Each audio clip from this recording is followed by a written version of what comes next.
Bonjour tout le monde. Ici Kevin Boutin du Récit CSS Beauce-et-Chemin. Ça fait ça comme je fais comme si je parlais à 1000 personnes, mais ça va être rediffusé. Et avec moi, le plaisir, le privilège, l'honneur, la chance d'avoir ma collègue Denise. Bonjour Denise.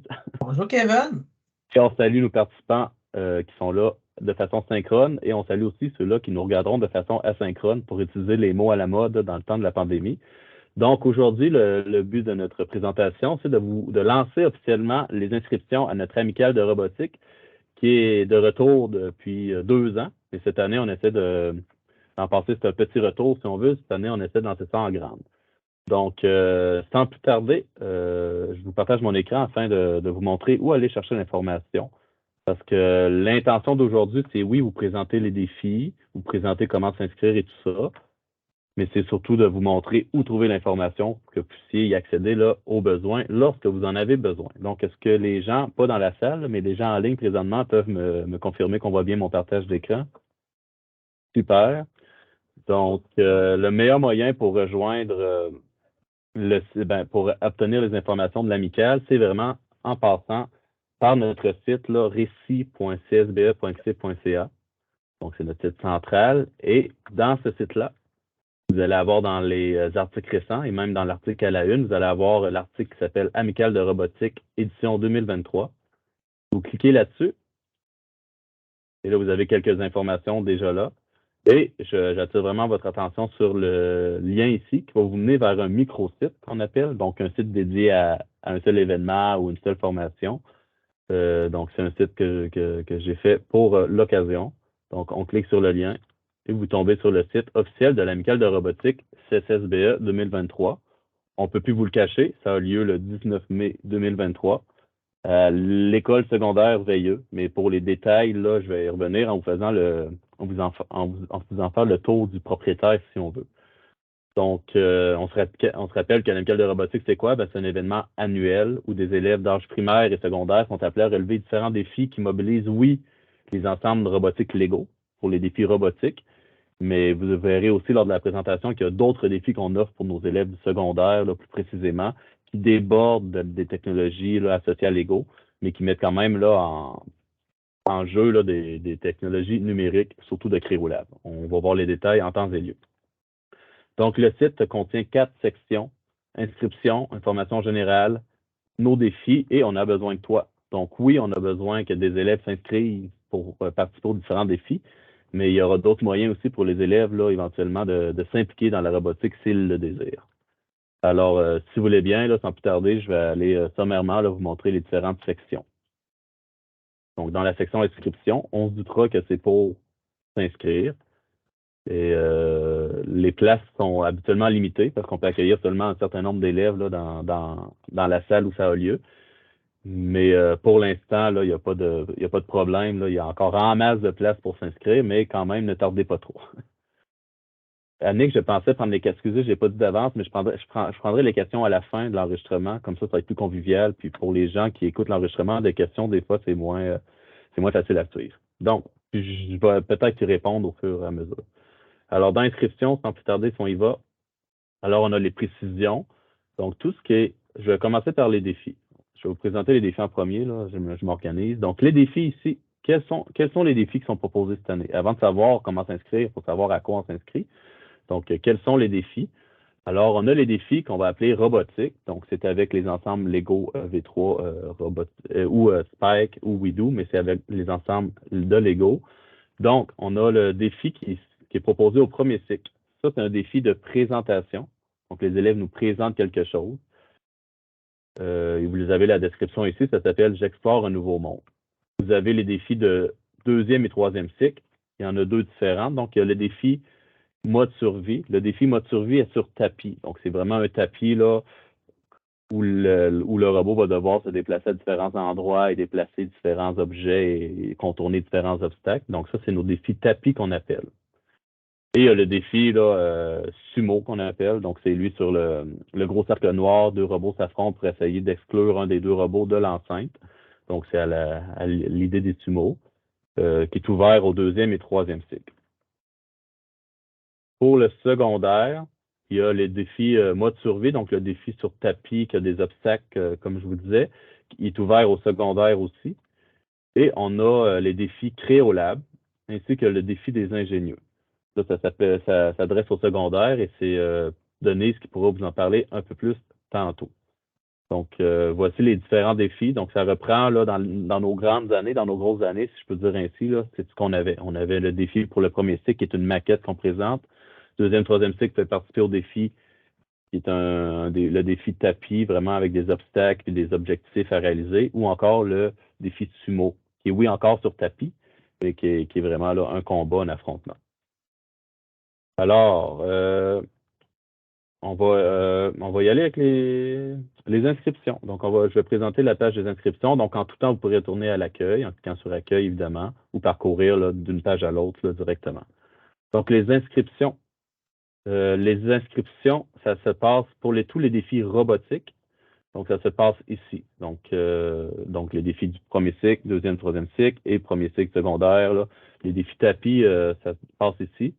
En fait, ce qu'il faut retenir, je peux y aller à l'inverse, c'est que les défis Créolab et le défi des ingénieux qui s'adressent au secondaire, il y a ses propres méthodes d'inscription. Donc, je vous invite à aller voir la description de ces deux défis-là pour voir comment s'y inscrire.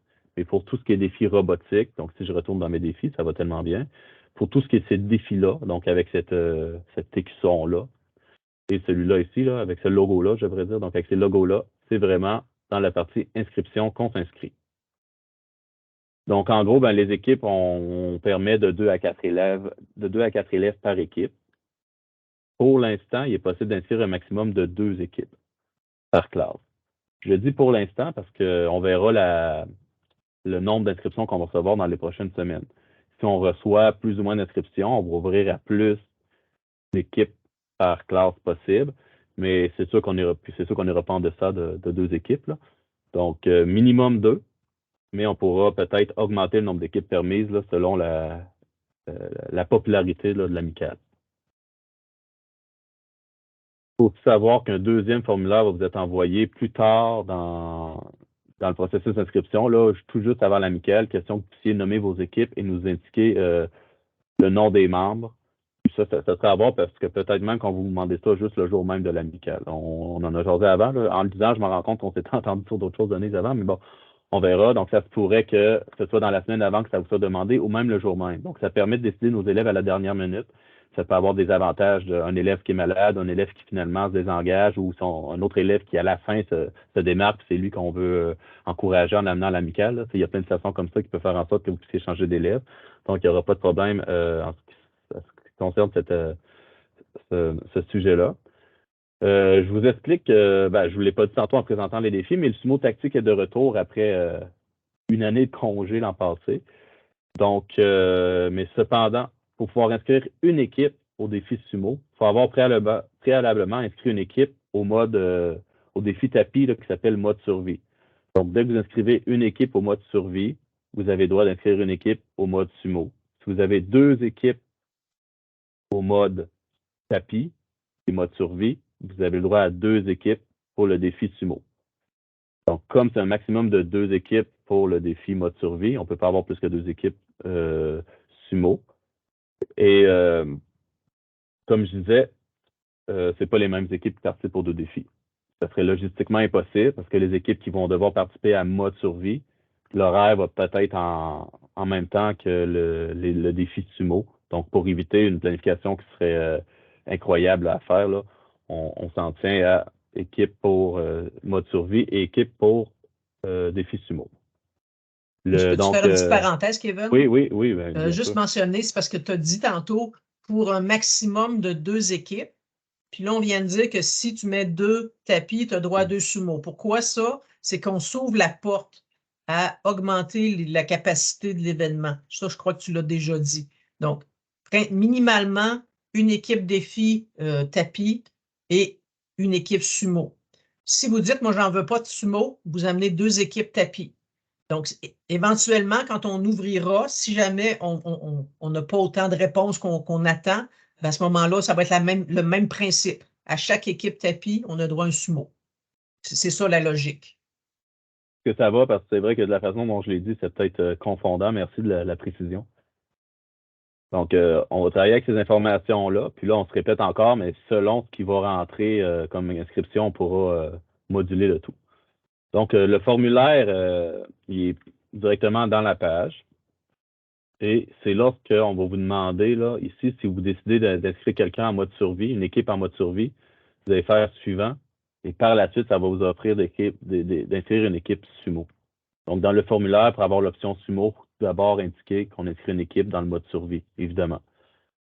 Donc, c'était le petit tour pour les inscriptions. Si on va aux informations générales, donc c'est le 19 mai 2023 dès 8h30 à l'école secondaire Veilleux. Donc, c'est c'est un endroit plutôt central et qui, en termes de locaux, répond à nos besoins. Et l'accueil aura lieu à l'auditorium. Pour qui? Pour tous les élèves du primaire et du secondaire. Donc, selon les défis qu'ils auront choisis. Besoin d'aide, donc, ou de soutien ou de réseautage. Donc, si vous cliquez ici, ça vous envoie vers une demande d'équipe Teams pour rejoindre l'équipe de notre amicale de robotique. Donc, ici, on a un Teams qui est l'amicale de robotique. Beaucoup de gens qui ont participé au bootcamp, d'ailleurs, l'ont rejoint déjà. Donc, vous devez cliquer sur le lien de l'équipe. Ça demande à joindre l'équipe et nous, on accepte votre demande. Donc, cet endroit-là, ça peut être une belle place pour s'échanger des informations en préparation à l'amicale. Puis si on a c'est sûr que c'est des informations là, de dernière heure, on va les mettre là aussi.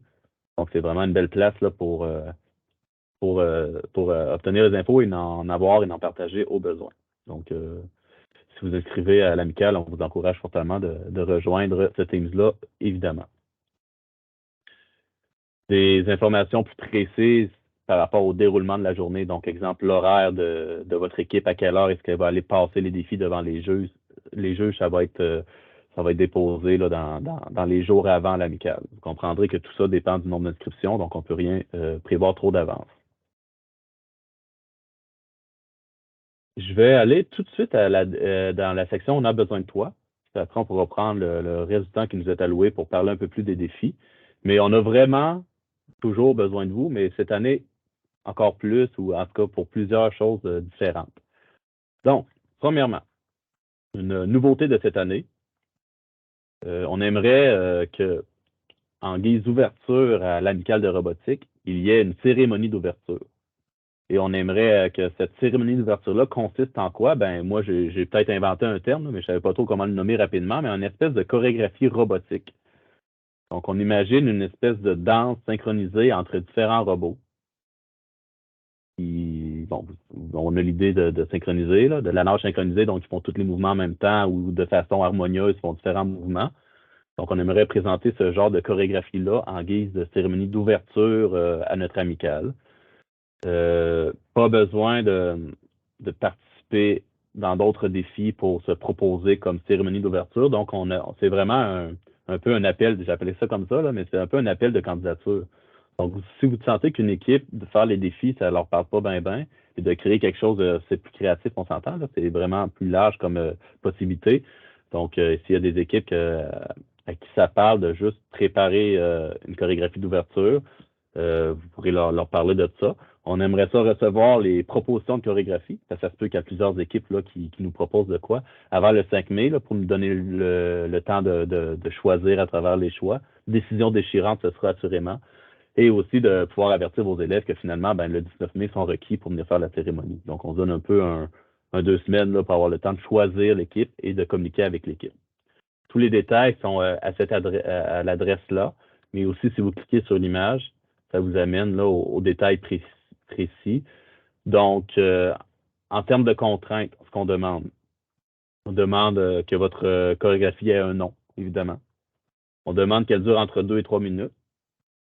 On demande que ça utilise au moins 4 robots. Donc, un robot, ça synchronise mal tout seul avec lui-même. Donc, au moins 4 robots font partie de la chorégraphie. Que 2 séquences de 15 secondes soient synchronisées au moins. Donc, pendant tout le temps, ça paraît des déplacements divers qui font super beaux et super spectaculaires, mais on veut au moins 15 secondes de synchronisation complète de tous les robots. On aimerait ça soit accompagné d'une trame sonore, un peu comme les cérémonies d'ouverture habituelles qu'on peut voir dans différents événements. Et, très vaguement, on s'entend, mais on aimerait ça que ça représente un des principes importants de l'amicale, donc là, c'est très artistique, là, voire ésotérique, mais qui transpire de la chorégraphie quelque chose comme de la collaboration, de la ténacité, de la créativité. Ça, c'est pas mal nos valeurs fortes là, en termes de à l'amicale. C'était pour vous donner un peu une idée de. C'est un peu pour vous donner une intention de création aussi, là, parce que qu'est-ce qu'on peut faire? Ben, quelque chose qui nous rappellerait là, ces thèmes-là qui nous sont et qui vous sont chers.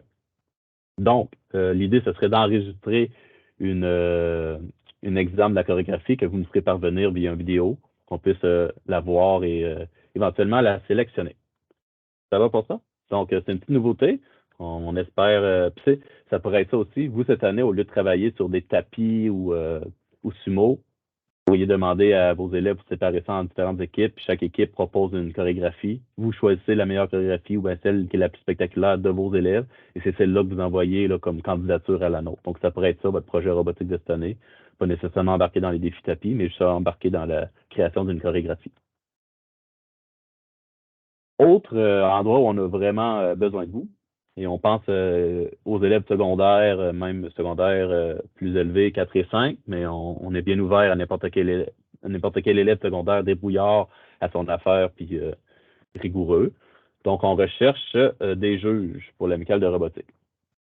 Donc, habituellement, c'est toujours des conseillers pédagogiques là, qui assurent cette fonction-là, mais cette année, ça ne marche pas dans les dates. Les CP sont pas mal sollicités à plusieurs endroits différents le 19 mai.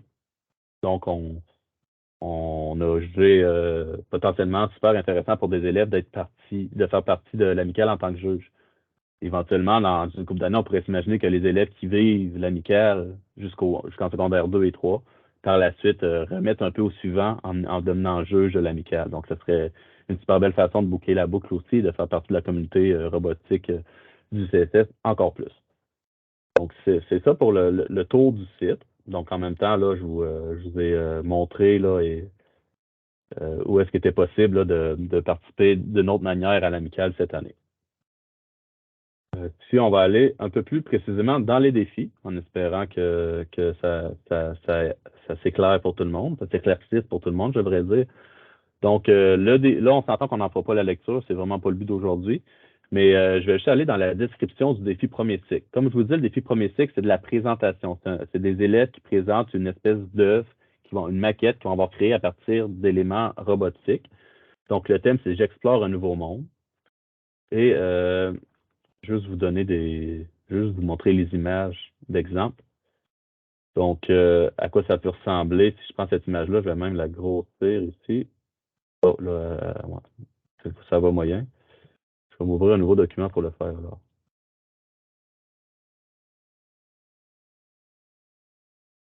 Donc, c'est juste pour visuellement vous donner une idée parce qu'une image vaut 1000 mots. C'est vraiment le cas. Donc, on a en arrière ici, l'élève explique les étapes de sa préparation à sa maquette et le contenu, parce qu'il y a différentes informations à donner. Et ici, ben, c'est vraiment sa réalisation. Donc, si on va voir, je vais juste vous lire la mise en situation. Là. Tu es un grand explorateur et tu te jettes à la découverte de l'espace. Cette grande aventure te mène sur la planète Z, une toute nouvelle planète dont on ne connaît rien. Tu découvres un nouveau monde fascinant et tellement différent de celui que tu connais. Dans ce défi, toi et ton équipe, crée une maquette robotisée qui présente tes découvertes sur la planète Z. Ça a quelques minutes pour nous faire rêver. Donc là, il y a les exigences techniques un peu plus. Et si je descends ici, ça vient vraiment nous expliquer qu'il faut parler dans la présentation et la maquette, il faut parler de, bon, qu'est-ce qui est nécessaire à la vie sur cette planète-là? Comment les animaux travaillent ensemble? Quel écosystème on y retrouve? Quel type de plantes? Quel type d'être vivant? Quelles seraient les conditions climatiques où la planète se trouverait? Donc, à travers ça, il y a vraiment moyen de voir différents thèmes. Vous les avez vus autant que moi. Donc, ça peut être une préparation vraiment. On s'entend que ça, c'est riche comme présentation parce que l'élève peut faire des recherches sur ce qui existe, inventer par la suite sa propre chose, le modéliser sous forme de robotique et ensuite le présenter. Donc, c'est vraiment une expérience complète d'apprentissage, je trouve. Donc, c'est drôlement attachant à voir des élèves nous présenter ça. Donc, ça fait, c'est tout des coups de cœur à l'amicale de robotique, mais ça vaut vraiment bien là, ça fait vraiment quelque chose dans nos cœurs d'enseignants quand les élèves nous présentent là, cette maquette-là. Et ça vient travailler aussi toute la communication orale et tout ça. Là. Donc, c'est rien de perdu dans vos classes, évidemment. Donc, c'était ça pour le défi J'explore un nouveau monde, ouvert au premier cycle. Pour le deuxième cycle, mode survie. Donc, c'est vraiment le défi tapis. Et vous remarquerez, Zone 01, qui est l'organisme duquel on s'inspire pour les défis, ben eux, on procédait à l'achat d'un nouveau tapis cette année, d'une création d'un nouveau tapis, et le défi de cette année se passe sur ce tapis-là. Mais nous, on voulait offrir la possibilité de réaliser le défi. Oui, c'est le nouveau tapis si vous l'achetez, mais pour ceux qui n'achètent pas le nouveau tapis, mais qui ont l'ancien tapis, on a adapté, on propose dans le fond une version de notre défi pour le tapis, le nouveau tapis de cette année, et aussi pour le tapis des années précédentes. Donc, le nouveau tapis, c'est le Z01J, et le tapis des années précédentes, là, de au moins des 3-4 dernières années minimum, c'est le tapis 01F. Donc, évidemment, le tapis n'est pas le même, mais les actions à y faire sont pas mal les mêmes. Donc, on a essayé le mieux possible que ça soit le même niveau de difficulté. Puis, voilà. Donc, c'est pour ça qu'il y a 2 choix de tapis ici. Ça dépend si vous choisissez l'ancien tapis ou le nouveau. C'est la même chose pour deuxième cycle et troisième cycle. Je vais juste ouvrir le document pour l'explorer, le survoler avec vous. Donc, la mise en situation, on se met dans la peau d'un jeune explorateur qui a été choisi pour une mission de repérage au travers d'un portail mystérieux découvert. Donc, dans la mise en situation, vous êtes téléporté dans un univers parallèle via ce portail-là. Et vous êtes sur une île où la végétation n'est pas verte, mais bleue. Donc, on est dans un nouveau monde, bref. Vous avez différents éléments ici qui sont indiqués. Donc, voici une vue à vol d'oiseau, qui ne vole pas trop haut, heureusement, d'un tapis, du nouveau tapis. Et vous avez les différents endroits où placer les différents éléments, là, les différents objets du tapis. Les accessoires, c'est le mot que je cherchais, donc les accessoires. Ici, par la suite, vous avez une description des accessoires, donc ce qu'ils veulent dire dans notre mise en situation. Vous avez une description détaillée du tapis. Donc, je ne vous la lirai pas comme je vous dis, parce qu'il faudrait bien comprendre les accessoires pour bien comprendre où aller et bien comprendre où ils sont situés sur le tapis. C'est complet, on ne fera pas ça aujourd'hui, mais je vous invite vraiment à le lire attentivement et à nous revenir si vous avez des questions. Vous avez aussi les points, donc tous les points qui sont donnés ou enlevés selon si on respecte ou non là, les différentes étapes du défi. Vous avez le pointage en image pour être encore plus clair sur ce qui est accepté ou non. Et à la fin, vous avez les instructions de montage pour les différents accessoires nécessaires pour réaliser le défi.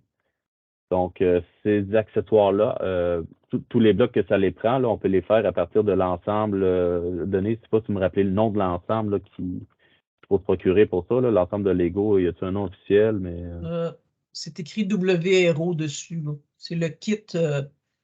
Mon Dieu, ça a un nom. Je ne m'en rappelle plus. C'est ce que je faisais tirer à peu près à tous les ans. Je recevais tout le temps une boîte cadeau de Brouille-Boutillé. C'est les pièces supplémentaires de WRO. C'est ça. Donc, dans ces. Bon, ça, j'y arriverai pas rapidement. Mais juste pour être clair, c'est une boîte de Lego. Donc, vraiment avec des blocs Lego de différentes sortes là, qui vont nous permettre de construire les différents accessoires. Peut-être que vous avez assez de Lego à la maison pour être capable d'avoir tout ça, mais il y a quand même des pièces plus spécifiques. Donc, voilà, on pourra suivre le lien on rajoutera sur le site, dans le fond, et sur le Teams, là, le lien qui permet d'acheter cette boîte-là au besoin. C'est WRO Olympiade ou quelque chose comme ça. J'ai envoyé l'image. Ah, donc, parfait. Kit d'extension WRO. Kit d'extension WRO. Donc, la boîte ressemble à ça. C'est pas super gros, mais la boîte ressemble à ça. Là. Donc, voilà, avec ça, on est capable de construire les différents accessoires. Donc, vous aurez tout ce dont vous avez besoin pour... je vais vous tasser à l'autre place. Hein, c'est plus le fun là, si je vous mets à l'autre place. Attendez un peu. Voilà. Ah, non, vous êtes revenu là. Sacré Teams. Donc, voilà. Là, c'est réglé. Donc, ça, c'est pour le défi. Et comme je vous disais, vous avez la même chose pour le défi des années antérieures que vous reconnaîtrez peut-être là, grâce à cette image ici. Donc, les défis sont réalisables sur les 2 tapis. C'est sûr qu'on ne place pas les choses au même endroit, évidemment. Mais en termes de l'esprit du défi et la mise en situation, c'est la même. Enfin, le dernier petit bout que je vais faire avec vous, c'est à propos du sumo. Donc, il n'y a pas grand-chose. Il y a quelque chose de très différent, en fait, cette année. Mais on s'entend que la base est la même. Donc, on a 2 robots qui s'affrontent sur un cercle noir. Et le but est d'expulser notre adversaire hors de la zone noire de manière à remporter le duel. Et cette année, c'est pour ça qu'ils ont ajouté tactique au nom. Donc, c'est un sumo tactique. parce qu'on a toujours le souci de rendre ça le plus enrichissant possible pour l'élève. Donc, on essaie de réinventer un peu le sumo pour rendre possible plus de la créativité de l'élève ou des stratégies différentes. Donc, cette année, l'idée qui est proposée, c'est que le robot puisse larguer un obstacle pendant le combat de manière à nuire à son adversaire. Donc, le robot pourrait tenir un obstacle dans ses pinces ou l'avoir en dessous de lui, puis avec un mécanisme quelconque, relâcher cet obstacle-là pour que l'adversaire soit mélangé à cause de cet obstacle-là, ou embêté ou empêtré dans cet obstacle-là. Là, c'est ça la nouveauté de cette année. Donc, ce qu'on peut imaginer comme c'est sorti là, lors du bootcamp, ce qu'on peut imaginer comme obstacle, ça pourrait être un obstacle en hauteur qui fait en sorte que le robot détecte cet obstacle-là et fonce sur cet obstacle-là au lieu de foncer sur vous. Donc, il foncerait cet obstacle-là en vide jusqu'à temps qu'il sorte pour finalement s'auto-sortir de la zone noire en voulant sortir l'obstacle. Ou encore quelque chose qui viendrait le jacker en bon français, là, mais le surélever juste en partie, de manière à ce qu'il perde sa force motrice et qu'il devienne facile à pousser. Donc, c'est un peu les deux idées vite que j'imaginais comme possibilité d'obstacles qu'on pourrait larguer en cours de combat. Si on va dans la description, je veux quand même porter votre attention sur les spécificités techniques qu'il faut respecter. Là. Donc, il y a une dimension maximum, il y a un poids maximum, il y a un nombre de moteurs maximum aussi là, à respecter. C'est indiqué dans la description du robot. Donc, ce serait dommage à disqualifier seulement pour ça. Donc, je vous invite à porter attention à ça. Là. Ça va être vérifié par souci d'équité. Parce qu'il fallait que le robot qui gagne 31 cm par 30 cm au lieu de 30 cm par 30 cm, on va, il y a quelqu'un qui va le dire. Donc, on va s'assurer de bien respecter là, les petites spécificités là, pour une victoire sans éclat et sans astérix. Donc, toute la partie du leurre ici, c'est nouveau, c'est ici. Donc, il faut... et on se souvient que la surface utilisée, ça demeure la même. Donc, voilà. Le défi sumo a été pris tel quel que comme Zone 01 le propose, mais ça se pourrait là, qu'on le modifie là, selon vos rétroactions et les idées qui en sortiront. Là. On veut vraiment être, là, puis je vais terminer avec ça, là, soyons en constante là, communication, là, vous et moi, sur nous et vous, je devrais dire, sur les difficultés que le défi propose. Il y a des choses vraiment là, qui deviennent impossibles. C'est sûr qu'on veut que ça soit difficile un peu, hein, on parle d'un défi, mais si jamais il y a des éléments qu'on n'a pas vus et qui n'ont pas d'allure, on a le choix au fur et à mesure, là, ça va être bien correct. Notre objectif demeure que les élèves aient du plaisir, que vous ayez du plaisir, que ce soit motivant pour l'élève et quand même stimulant. Donc, si on ne veut pas non plus que ça devienne récalcitrant, le défi, parce qu'il est trop difficile, mais on veut quand même que ça offre un certain niveau de difficulté, donc c'est de trouver la juste équilibre. Donc, ça faisait le tour pour moi là, de ce que je voulais vous pointer dans le site, là, puis vous donner comme petite information pour aujourd'hui. J'espère que ça va vous être aidant et je passe la parole à Denise. En fait, j'ai plus grand-chose à dire. Je considère que tu as dit ce que les gens du primaire avaient besoin d'entendre. Est-ce que je me trompe, Kevin? C'est vrai, en effet, vu qu'on Tu as est vraiment des tout dit gens ce du qu'il y avait à primaire. savoir. Peut-être qu'il y en a qui ont des questions à ce stade-ci concernant peut-être, je ne sais pas, parce que là, je vous connais quelques-uns, les filles de Saint-Édouard, vous êtes au 2e cycle. Les deux autres personnes, vous êtes au 3e? 3e cycle. Donc, il y a une différence entre les deux défis sur tapis. Les autres années, on donnait le même. Donc, on a quand même pris soin de faire une différence. Vous ne serez pas jugés en même temps que le 3e cycle si vous êtes au 2e. Puis que vous ayez pris le tapis F ou le tapis J, vous ne serez pas traité différemment. Donc, un élève se présente à son tour, il nous dit sur quel tapis il veut travailler, puis on le juge sur ce tapis-là. Donc, il n'y aura pas un prix pour ceux qui sont sur le J, ceux qui sont sur l'autre, c'est quoi donc? Le F. Peut-être que vous avez des questions concernant les prix, justement. Cette année, c'est le bout que je ne vous ai pas dit parce que le concours s'adresse au secondaire parce que ces écoles-là ont des labs créatifs. Donc, cette année, c'est des élèves qui vont créer. Souvenez, on avait toujours une espèce de médaillon. Vous ne le voyez pas, hein? Donc, le petit médaillon qu'on accrochait au cou des élèves, là, qui avait une petite particularité tout le temps, qui nous disait que c'était 2003, etc. Cette année, c'est des élèves qui vont le créer au secondaire et qui vont le produire.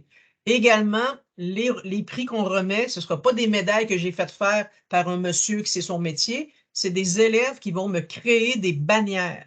Donc, ça va être une bannière que l'équipe victorieuse par cycle va rapporter à son école pour justement laisser une trace de dire, ben, cette école-là, deuxième cycle, a gagné la compétition de robotique. Cependant, on a besoin de tous les noms des élèves qu'on va probablement, comme le disait Kevin, cueillir à l'arrivée sur des coupons parce qu'on fait des tirages. On fait des tirages selon l'âge des élèves, on fait des tirages pour les profs. Puis sérieusement, c'est des beaux tirages. L'année passée, j'ai fait tirer, ben, les profs avaient fait tirer un kit de Weedoo 2 parce qu'il nous en reste des flambants neufs. Cette année, je ne suis pas sûr qu'il en reste. Mais il me reste des kits de EV3 flambant neufs, donc j'en ai fait tirer un l'année passée. J'avais réussi à avoir une boîte comme j'ai mis dans le clavardage là, de Brouille-Boutillé. Je vais probablement retourner voir si M. Brouille-Boutillé nous commandite.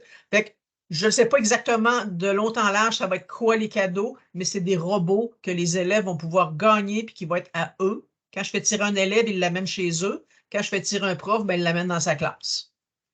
Ça, c'est les prix de Sinon, ben, j'écoute vos participation, ces questions. tirages-là. Ça, Pardon? c'est les prix de participation. Ces tirages-là, Oui, c'est des prix de oui. participation. C'est de la participation. Ça n'a rien à voir avec t'as gagné ou t'as pas gagné. On serait prêt à vos questions. J'ai partagé mon écran pour aucune raison, donc je vais arrêter mon partage. On vous écoute.